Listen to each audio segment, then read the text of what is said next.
Alhamdulillahirabbil alamin wa bihi nasta'in ala umuri dunya waddin wa ala alihi washabihi ajmain. Pada kali ini Akhi Katami ingin menyampaikan sebuah nasihat Rasulullah, yaitu melalui hadis yang diriwayatkan oleh Ibnu Abbas radhiyallahu anhuma.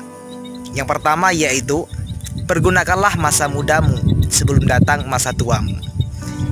Kita ini sebagai pemuda harus mempergunakan waktu kita, masa muda kita itu sebaik mungkin sebelum datang masa tua. Karena kenapa? Pemuda di saat kita ini masih muda, apa yang kita lakukan itu sangat mudah, sangat bermanfaat, dan kita ini masih punya jiwa yang tinggi dan semangat juang yang tinggi. Pergerakan yang dilakukan oleh seorang pemuda itu dapat membawakan manfaat bagi banyak orang. Istilahnya, berbuatlah baik di saat muda kita. Belajar, menuntut ilmu agama. Jangan pernah kita sia-siakan masa muda kita. Karena kenapa? Ketika kita sudah tua, kita pasti akan menyesal. Dimana kita tidak mempergunakan waktu di masa muda kita sebaik mungkin. Ketika kita sudah beranjak umur dewasa, sudah tua, sudah punya anak dan cucu, kita baru menyesal apa yang sudah kita lakukan. Yang kedua, pergunakan masa sehatmu sebelum datang masa sakitmu. Saat ini Allah masih memberikan kesehatan kepada kita, tapi kondisi dunia saat ini sangat menyedihkan. Kita sedang dilanda penyakit yang berbahaya, yaitu penyakit corona. Di saat kita ini masih sehat, penyakit tersebut belum datang ke dalam tubuh kita, belum menimpa kita, maka kita sebagai umat muslim harus menjaga kesehatan sebelum datang masa sakit kita itu.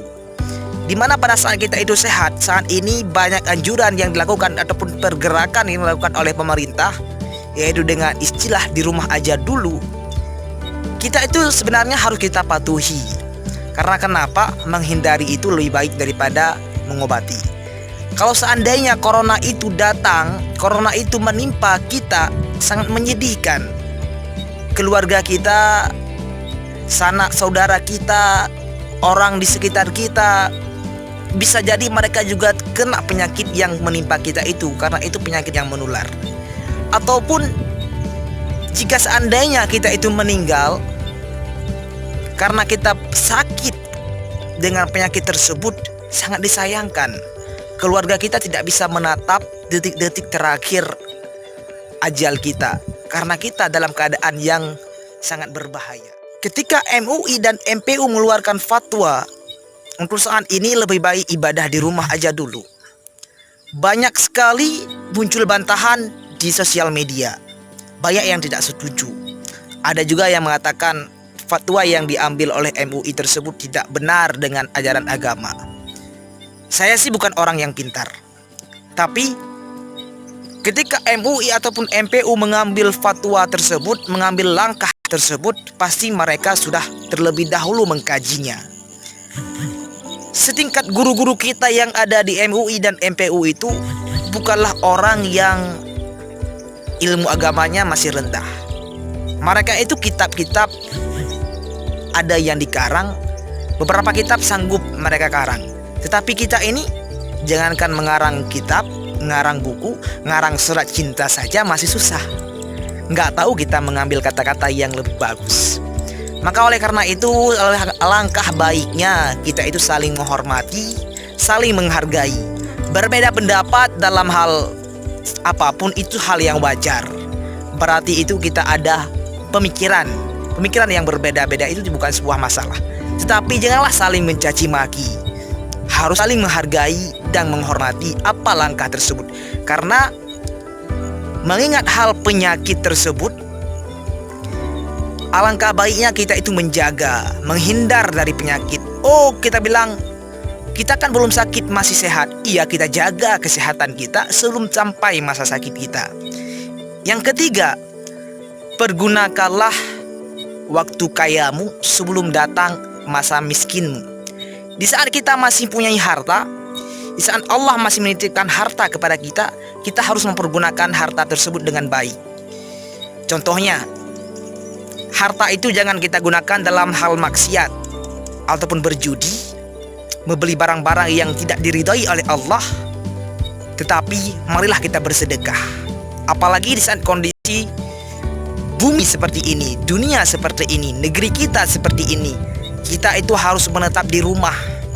Tapi bayangkan saudara-saudara kita yang masih ekonominya masih menengah ke bawah. Mereka berhenti daripada bekerja dengan menetap di rumah. Apa yang mereka makan?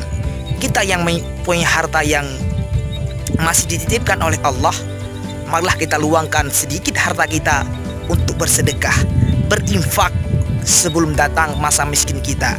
Karena harta itu merupakan titipan Allah Subhanahu wa taala.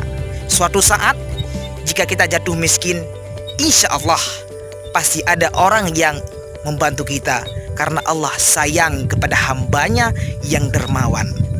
Yang keempat, pergunakanlah masa luang sebelum datang masa sempitmu. Di saat kita masih punya kesempatan, masih punya waktu, ataupun kita masih remaja ataupun pemuda, mari kita pergunakan masa luang kita untuk hal yang baik. Sebelum datang masa sempit kita, di saat kita sibuk, kita tidak bisa berbuat apa-apa karena kesibukan kita, baik itu kesibukan dunia maupun kesibukan yang lain. Yang kelima, pergunakanlah masa hidupmu sebelum datang matimu. Di saat kita masih hidup, mari kita lakukan apa yang sudah kita sampaikan tadi. 4 hal tadi kita lakukan tersebut. Waktu hidup kita itu kita perbuatkan dengan kehidupan yang berpenuh makna, yang bermanfaat bagi kehidupan dunia dan akhirat sebelum datang mati kita. Karena kalau kita sudah meninggal, itu apa yang kita lakukan, itulah yang kita bawa. Karena di saat itulah kita pasti menyesal jika selama hidup kita ini tidak memanfaatkan masa hidup kita dengan baik, maka itulah yang kita sesalkan. Hanya ini yang dapat saya sampaikan. Salam akhir kami. Wassalamualaikum warahmatullahi wabarakatuh.